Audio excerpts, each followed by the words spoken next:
Welcome friends, welcome to for you. આપણે જોઈ રહ્યા હતા બેઝિક થર્મોડાયનેમિક્સ, બરાબર છે. હવે એમાં આપણે આગળ વધીશું. આજે આપણે જોયું આઇડિયલ ગેસીસ લો અને આઇડિયલ ગેસીસ પ્રોસેસીસ જોઈ ગયા. હવે શું છે થર્મોડાયનેમિક સાયકલ્સ, બરાબર છે. તો સાયકલ્સમાં જતા પહેલા આપણે શું જોવું પડશે? એક ડિફરન્સ જોવો પડશે જે ઇમ્પોર્ટન્ટ છે તમારો 3 કે 4 માર્ક્સમાં, બરાબર છે. તમે ડિગ્રી હોય કે ડિપ્લોમા હોય, તમને 3 થી 4 માર્ક્સમાં શું આવશે? પ્રોસેસ અને સાયકલનો ડિફરન્સ આવશે. Differentiate between process and cycle, અથવા you can say that the difference between process and cycle. તો પ્રોસેસ અને સાયકલનો ડિફરન્સ જોઈએ તો શું છે? માધ્યમની અવસ્થા બદલાતી હોય, બરાબર છે, કે કોઈ પણ સિસ્ટમમાં માધ્યમની અવસ્થા બદલાતી હોય એને શું કહેવામાં આવે છે? તો કે પ્રોસેસ કહેવામાં આવે છે. સપોઝ કે બરફ છે, બરફનું પાણી થઈ ગયું તો શું થઈ ગયું? અવસ્થા શું થઈ ગઈ? ચેન્જ થઈ ગઈ. સોલિડ તો કેવું થઈ ગયું? લિક્વિડ થઈ ગયું. તેને શું કહેવામાં આવે છે? પ્રોસેસ કહેવામાં આવે છે. પણ સાયકલ, જો કોઈ સિસ્ટમ એટલે કે માધ્યમમાં, બરાબર છે, કોઈ પણ સિસ્ટમ જુદી જુદી અવસ્થાઓમાં થઈને વિચલિત થઈને પોતાની મૂળ સ્થિતિમાં પાછું ફરે તો તેને શું કહેવામાં આવે છે? સાયકલ કહેવામાં આવે છે, બરાબર છે. પહેલા શું હતું? બરફ હતું, બરફનું પાછું પાણી થયું, પાણીનું પાછું બરફ થઈ ગયું, બરફનું પાછું પાણી થઈ ગયું. તો 4 અવસ્થા થઈ, પણ મૂળ અવસ્થામાં શું થઈ ગયું? પાછું ફરી ગયું. એને શું કહેવામાં આવે છે? સાયકલ, બરાબર છે. હવે શું છે પ્રોસેસમાં? Change in values of the properties, બરાબર છે, કે ભાઈ એની વેલ્યુની અંદર શું થાય? ચેન્જ થાય. મેં હમણાં કીધું ને, બરફ હતું, બરાબર છે, તો બરફ કેવું છે? સોલિડ, એટલે એનું વેટ હશે, બરાબર છે. હવે એ વેટ હતું તો માસમાં જશે, માસમાં જશે તો એ વેટ નહીં આવે, ત્યાં શું આવશે? લીટર આવશે, બરાબર છે. યુનિટ કેવો થઈ જશે? ચેન્જ થઈ જશે. એટલે શું? Change in values of the property. The net values of change in property is 0. કેમ? તો કે હમણાં જો બરફમાંથી પાણી, પાણીમાંથી બરફ, બરાબર. તો ઇનિશિયલ અને ફાઇનલનો આપણે ડિફરન્સ કરીશું તો કેવો આવશે? 0. કેમ? બેવ કેવું થશે? સેમ. ઓનલી વન પ્રોસેસ, બરાબર છે. ખાલી એક જ પ્રોસેસ હોય છે. સિમ્પલ, બરફમાંથી પાણી, એક જ પ્રોસેસ. પણ મિનિમમ 2 પ્રોસેસ હોય એને શું કહેવામાં આવે છે? સાયકલ. બરફમાંથી પાણી, પાણીમાંથી બરફ, બરાબર છે. 2 સાયકલ થઈ ગઈ. Only one process, so that there is no order of the occurring, બરાબર. એક જ પ્રક્રિયા હોવાથી શું છે? એમાં કઈ પ્રક્રિયાનો ક્રમ નક્કી હોતો નથી. પણ અહીંયા શું હોય છે? Fix order of the process, કે ભાઈ પહેલા બરફ હતું તો પછી પાણી થશે, બરાબર છે. પાણી પછી ફરતી શું થશે? બરફ થશે, રાઈટ. ચલો આગળ શું છે? Example: constant volume process, constant pressure process, et cetera. પેલામાં શું આવશે? Carnot cycle, auto cycle, et cetera. હવે એને પીવી ડાયાગ્રામ એટલે થર્મોડાયનેમિક ગ્રાફમાં આ રીતે બતાવવામાં આવે. પી કોન્સ્ટન્ટ એટલે આ કઈ પ્રોસેસ છે? Constant pressure process. Thermodynamic cycle 1 to 2, બરાબર. ઘણી બધી પ્રોસેસ છે. હવે જોઈશું ક્લાસિફિકેશન ઓફ ધ સાયકલ, બરાબર છે. થર્મોડાયનેમિક સાયકલ એમાં પહેલું છે on the basis of power, બરાબર છે. પાવર પ્રોડ્યુસિંગ સાયકલ અને પાવર એબ્સોર્બિંગ સાયકલ. ઘણી સાયકલ એવી છે કે શું કરશે? તમને પાવર આપશે, બરાબર છે. ઓટો સાયકલ છે, આ બધી સાયકલ શું આપે છે? તમને પાવર આપે છે, બરાબર છે. પાવર એબ્સોર્બિંગ સાયકલ, અમુક સાયકલ એવી છે કે શું કરે છે? પાવર એને શું કરવો પડશે? તમારે આપવો પડશે. On the basis of reversibility, બરાબર છે, કે ભાઈ પોતાની મૂળ અવસ્થામાં પાછું આવી શકે. રિવર્સિબલ સાયકલ અને ઇરિવર્સિબલ સાયકલ, બરાબર છે. આપણે ભણી ગયા હમણાં જ એડિયાબેટિક પ્રોસેસ, રિવર્સિબલ સાયકલ અને irreversible cycle. On the basis of the medium, બરાબર છે. મીડિયમ ગેસ સાયકલ અને વેપર. અમુક સાયકલ ગેસ છે, બ્રિટોન સાયકલ ગેસ માટે છે, બરાબર છે. વેપર માટે કઈ આવશે? કાર્નોટ સાયકલ ને બધી આવશે. On the basis of circulation of the medium, બરાબર છે. પરિવર્તન, બરાબર, સર્ક્યુલેશન થાય સિસ્ટમમાં, એને ક્લોઝ સિસ્ટમ અને ઓપન ક્લોઝ, બરાબર છે. ક્લોઝ સિસ્ટમ એટલે ક્લોઝ સાયકલ અને ઓપન સાયકલ, બરાબર છે. હવે એમાંથી આપણે જોઈશું પહેલા કાર્નોટ સાયકલ, બરાબર. તો આપણે જોઈ રહ્યા હતા થર્મોડાયનેમિક સાયકલ્સ, બરાબર છે. તેમાં આપણે ઘણું બધું જોયું, બરાબર. Types of cycle, reversible cycle, irreversible cycle, flow process, non flow process. એમાં જે આવે છે કાર્નોટ સાયકલ, બરાબર છે. તો કાર્નોટ સાયકલ તમને 3, 4, 5 અને 7 માર્ક્સમાં પૂછાઈ શકે છે અને 100% શ્યોર ડિગ્રી હોય કે ડિપ્લોમા હોય આવે, બરાબર છે. ક્લિયર? ડન. અને આ કેવી સાયકલ છે? યુનિવર્સલ સાયકલ છે. યુનિવર્સલ સાયકલ એટલે શું? આના બધી બાકી બધીની સાયકલ, ઓટો સાયકલ છે, ડીઝલ સાયકલ છે, બ્રિટોન સાયકલ છે, જૂલ સાયકલ છે, બધી આવેલી છે. તો કોઈ પણ સાયકલને આપણે શેનામાં દર્શાવીએ છીએ? પીવી અને ટીએસ ડાયાગ્રામ પર. તો આ આપણો પીવી ડાયાગ્રામ છે અને આ આપણો ટીએસ ડાયાગ્રામ છે. તો પીવી ડાયાગ્રામ પર 4 પ્રોસેસ દર્શાવેલી છે. A થી B constant temperature process, B થી C એડિયાબેટિક પ્રોસેસ, C થી D એ પણ કોન્સ્ટન્ટ ટેમ્પરેચર પ્રોસેસ અને D થી A એ પણ શું છે? Adiabatic process. એડિયાબેટિક પ્રોસેસને તમે આઇસેન્ટ્રોપિક પ્રોસેસ પણ કહી શકો છો. કેમ? તો કે એમાં એન્ટ્રોપી રિમેન્સ કોન્સ્ટન્ટ. જો અહીંયા S બરાબર C લખી દીધું છે. આ કોન્સ્ટન્ટ ટેમ્પરેચર છે A અને B એટલે હોરિઝોન્ટલ લાઈન આવી ગઈ છે. It is the reversible ideal cycle in which two 2 reversible adiabatic and 2 constant temperature process takes place કે ભાઈ આ કાર્નોટ સાયકલમાં કેવી રીતે રિવર્સિબલ સાયકલ બરાબર આગળ આપણે જોઈશું રિવર્સિબલ સાયકલ તો કે એમાં બે રિવર્સિબલ adiabatic અને બે constant temperature process take place હોય રાઈટ તો પ્રોસેસ એ થી જેમ મેં કીધું constant temperature heat supply process Q અહીંયા જો Q આપણે શું કર્યો છે એડ કર્યો છે બરાબર છે process PGC reversible adiabatic expansion process expansion એટલે શું વોલ્યુમમાં વધારો થવો જેમાં ટેમ્પરેચર અને પ્રેશરમાં શું થશે ઘટાડો થશે તો જુઓ અહીંયા વોલ્યુમ વધે છે B અહીંયા આવે છે અને C અહીંયા આવે છે એટલે આટલો શું થાય છે વધારો થાય છે પછી શું છે process CTP constant temperature heat rejection process એ આપણું શું છે Q2 બરાબર છે heat rejection process process D3 એ રિવર્સિબલ એડિયાબેટિક કમ્પ્રેશન પ્રોસેસ હવે કમ્પ્રેશન થાય એટલે શું થાય વોલ્યુમ ઘટે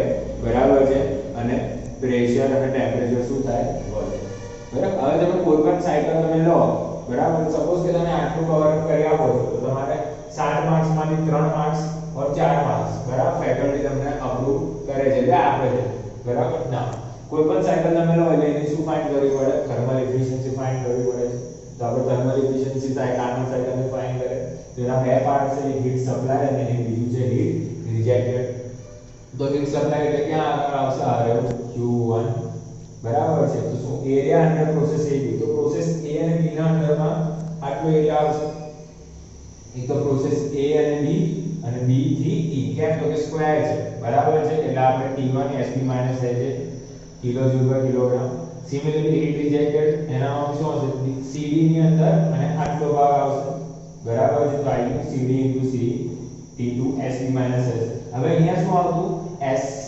- Sc પણ Sc બરાબર Sp અને Sp બરાબર S એટલે આપણે ડાયરેક્ટ શું અહીંયા કન્વર્ટ કરી દઈએ Sp - S તો એનો બેનિફિટ આપણે અહીંયા થશે શું થશે ડબલ બેનિફિટ શું Q1 - Q2 જેટલી સપ્લાય કરો એમાં તેટલી રિજેક્ટ પાસ કરવાની તો અહીંયા જો આ કોમન નીકળી ગયું બરાબર છે તો T1 - T2 તમને મળે ના એફિશિયન્સી ફાઇન્ડ કરવી હોય કોઈ પણ વસ્તુ તો શું આઉટપુટ અપોન ઇનપુટ તો આઉટપુટમાં શું મળે તમને W નેટ જે અહીંયા છે R બરાબર છે નેટવર્ક ડન ઇનપુટમાં તો તમે હીટ સપ્લાય કરેલું તો heat supply W net upon heat supply શું છે Q1 W નેટ તમને અહીંયાથી મળશે કિલો જૂલ પર કિલોગ્રામ અને હીટ સપ્લાય તમને અહીંયાથી મળશે બરાબર છે હવે Sp - S શું થઈ ગયું કેન્સલ કેમ તો કોમન છે તો આ શું થઈ ગયું તમારું efficiency of the Carnot cycle T1 - T2 T1 બરાબર છે T1 ઓલવેઝ શું છે હાયર ટેમ્પરેચર આવ્યું અને T2 લોઅર ટેમ્પરેચર બરાબર છે both are in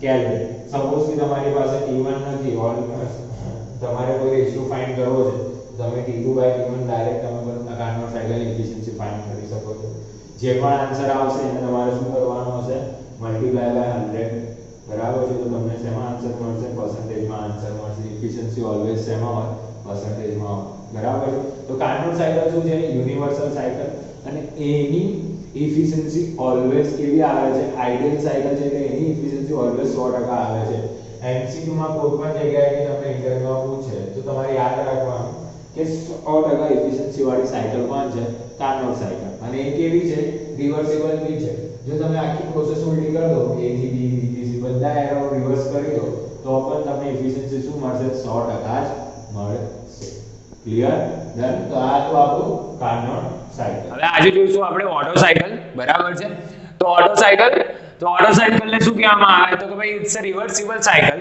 which consists two adiabatic process and two constant volume process બરાબર છે તો આ જે બે પ્રોસેસ છે બરાબર છે 3 to 4 અને 1 to 2 એ કઈ છે એડિયાબેટિક પ્રોસેસ બરાબર મેં લખેલું જ છે અને આ જે પ્રોસેસ છે 2 to 3 અને 4 to 1 એ કઈ છે કોન્સ્ટન્ટ વોલ્યુમ પ્રોસેસ બરાબર એ મેન્શન કરેલું છે V બરાબર C બરાબર એટલે વોલ્યુમ કેવું છે કોન્સ્ટન્ટ બરાબર છે તો આપણે 1 by 1 દરેક પ્રોસેસ સમજીએ ચાલો પ્રોસેસ 1 to 2 શું છે આઇસેન્ટ્રોપિક કમ્પ્રેશન પ્રોસેસ બરાબર છે કમ્પ્રેશન થશે એટલે વોલ્યુમ શું થશે ઘટશે એટલે ડાઉન સાઇડ એરો પ્રેશર શું થશે વધશે એટલે અપર સાઇડ એરો ટેમ્પરેચર પણ વધશે ને એન્ટ્રોપી કેવી રહેશે constant S1 S2 similarly process 2 થી 3 માટે constant volume heat addition process જો હીટ અંદરની સાઇડ એરો છે Q1 એટલે હીટ એડિશન પ્રોસેસ તો કોન્સ્ટન્ટ વોલ્યુમ એટલે વોલ્યુમ કેવું રહેશે કોન્સ્ટન્ટ પ્રેશર 2 થી 3 વધે છે 2 થી 3 ટેમ્પરેચર પણ શું થાય છે વધે છે અને એન્ટ્રોપી પણ શું થાય છે 2 થી 3 વધે છે. પ્રોસેસ 3 થી 4 આઇસેન્ટ્રોપિક એક્સપાન્શન પ્રોસેસ બરાબર છે. V3 to V4 બરાબર એક્સપાન્શન થાય છે એટલે વોલ્યુમ શું થાય છે વધે છે એટલે અપર સાઈડ એરો. ટેમ્પરેચર શું થશે એ પણ વધશે, પ્રેશર ઘટશે અને એન્ટ્રોપી કેવી રહેશે કોન્સ્ટન્ટ. પ્રોસેસ 4 થી 1 constant volume heat rejection process જેમાં V4 કેવું રહેશે V4 અને V1 કોન્સ્ટન્ટ, ટેમ્પરેચર ઘટશે, એન્ટ્રોપી ઘટશે અને પ્રેશર પણ શું થશે ઘટશે. કેમ તો કે હીટ શું થાય છે રિજેક્શન. બરાબર છે ક્લિયર. હવે શું છે thermal efficiency of auto cycle બરાબર છે. તો થોડા નોમેનક્લેચર છે. પહેલું Q1 શું છે હીટ સપ્લાય, Q2 શું છે હીટ રિજેક્શન બરાબર at constant volume. T1 T2 T3 T4 શું છે temperature with respect to point 1 2 3 અને 4. V1 V2 V3 V4 શું છે specific volume with respect to point 1 2 3 અને 4. Specific is given by dq બરાબર cdt બરાબર છે ક્લિયર. નાઉ બીજી કન્ડિશન છે V1 V4 બરાબર છે. V1 V4 અને V2 V3 એટલા માટે બોક્સમાં હાઇલાઇટ કર્યા છે. નાઉ as we know that heat supplied is equal to Q1 CVDT પણ અહીંયા કોન્સ્ટન્ટ વોલ્યુમ હીટ સપ્લાય છે બરાબર છે. વોલ્યુમ કેવું છે કોન્સ્ટન્ટ એટલે CV લખી દીધું. Temperature difference higher minus lower T3 minus T2. Heat rejection similarly CV by dt બરાબર T4 માઇનસ T1. T4 અહીંયા સમથિંગ આવશે બરાબર છે. આ T4 તો higher minus lower. Work done શું થશે Q1 minus Q2 kilo joule પર કિલોગ્રામ. ચલો ASE નો ફૂલ ફોર્મ છે એર સ્ટાન્ડર્ડ એફિશિયન્સી બરાબર છે. એનું ફૂલ ફોર્મ છે air standard efficiency. You can say that eta બરાબર છે. તો work done upon heat supply અથવા તો આઉટપુટ અપોન ઇનપુટ. આઉટપુટમાં શું મળશે વર્ક ડન, ઇનપુટમાં શું આપવું પડશે હીટ સપ્લાય. તો વર્ક ડન શું છે Q1 minus Q2, heat supply શું છે Q1. CV ચલો Q1 ની વેલ્યુ ફાઇન્ડ કરી CV T3 minus T1 CV T4 minus T1 upon Q1 CV T3 minus T1 CV cancel બરાબર. આ 1 આવી ગયો T4 minus T1 એની ઇક્વેશન નંબર શું આપી દેવાનું A. R એટલે કમ્પ્રેશન રેશિયો બરાબર છે, દબાણનો રેશિયો બરાબર. એને શું કહેવામાં છે V1 by V2 બરાબર છે. તો V1 થી V2 માં શું થાય છે કમ્પ્રેશન થાય છે ને આપણે પહેલી પ્રોસેસ આ રહી બરાબર છે જેમાં લખ્યું છે આઇસેન્ટ્રોપિક કમ્પ્રેશન પ્રોસેસ છે. એડિયાબેટિક પ્રોસેસ 1 અને 2 માટે આપણે લખીએ તો શું આવશે T1 by T2 is equal to V2 by V1 gamma minus 1 બરાબર છે. ચલો ગામા minus 1 જાય તો V1 by V2 છે એટલે રિવર્સ કરવું પડશે ને એટલે 1 upon R થઈ જશે ગામા minus 1. તો T2 by T1 R gamma minus 1 any equation number 1. Similarly adiabatic process 3 અને 4 માટે T3 by T4 is equal to V4 by V3 gamma minus 1. but as we know that condition છે ને અહીંયા પહેલા જ લખી દી આ રહી બરાબર છે. કન્ડિશન લખી V4 is equal to V1 અને V2 is equal to V3. તો અહીંયા શું રહેશે V1 by V2 R gamma minus 1. by comparing equation 1 and 2 1 અને 2 બરાબર છે. T2 by T1 is equal to T3 by T4 T4 by T1. હવે શું કરવાનું ક્રોસ મલ્ટિપ્લિકેશન ક્લિયર. T4 ક્યાં જશે ઉપર, T2 ક્યાં આવશે નીચે. બેમાંથી શું માઈનસ કરવાનો સબટ્રેક્ટ 1. બે બાજુથી 1 1 શું કરવાનો માઈનસ કરવાનો. LCM લેવાનો એટલે લસા લેવાનો. T1 જશે અહીંયા T1 જશે બરાબર છે. હવે આ શું થશે ક્રોસ મલ્ટિપ્લિકેશન 3 minus T2 નીચે આવશે, T1 ક્યાં જશે ઉપર. હવે T1 by T2 ની વેલ્યુ ક્યાં છે R gamma minus 1. Put this value in equation number A. આ રહ્યું આપણે ઇક્વેશન નંબર A. તો શું મળી જશે હીટા efficiency Otto cycle is equal to શું થઈ જશે 1 minus 1 upon R gamma minus 1 બરાબર છે. where R is equal to compression ratio. Gamma ની વેલ્યુ તમારી કેટલી આવશે 1.4 to 1.5 ની અંદર જે પણ આપેલી હોય એટલે ડાયરેક્ટ તમને શું મળી જશે એર સ્ટાન્ડર્ડ એફિશિયન્સી અથવા તો thermal efficiency of the auto cycle.